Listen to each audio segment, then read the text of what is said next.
Matthew chapter 20. For the kingdom of heaven is like a landowner who went out early in the morning to hire laborers for his vineyard. When he had agreed with the laborers for a denarius for the day, he sent them into the vineyard. And he went out about the third hour and saw others standing idle in the marketplace. And to those he said, "You go into the vineyard also, and whatever is right, I will give you." And so they went. Again, he went out about the 6th hour and the 9th hour and did the same thing. And about the 11th hour, he went out and found others standing around. And he said to them, "Why have you been standing here idle all day?" They said to him, "Because no one hired us." And he said to them, "You go into the vineyard too." Now when evening came, the owner of the vineyard said to his foreman, "Call the laborers and pay them their wages, starting with the last group to the first."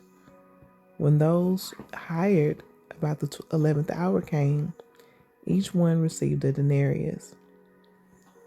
And when those hired first came, they thought they would receive more, but each of them also received a denarius.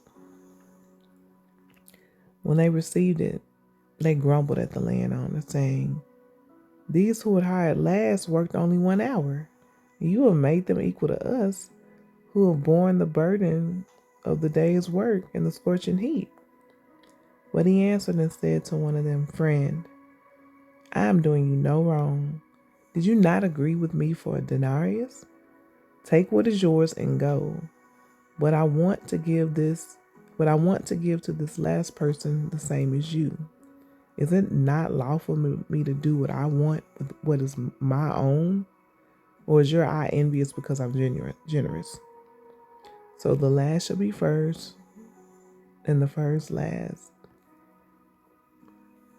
As Jesus was about to go up to Jerusalem, he took the 12 disciples aside by themselves, and on the road he said to them, "Behold, we're going up to Jerusalem, and the Son of Man will be handed over to the chief priests and scribes, and they will condemn him to death. And they will hand him over to the Gentiles to mock and flog and crucify.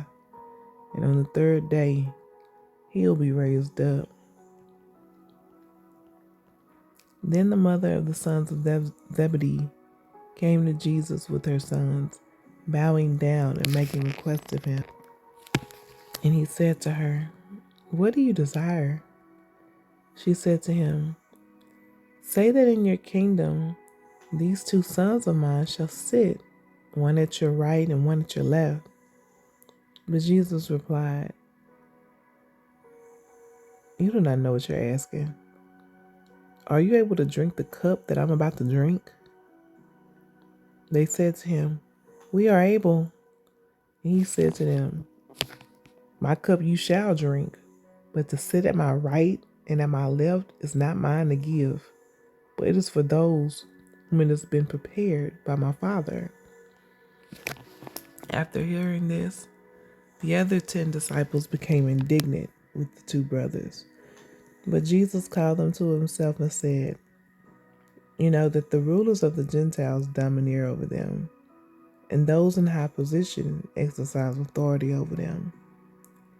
It is not this way among you, but whoever wants to become prominent among you shall be your servant, and whoever desires to be first among you shall be your slave.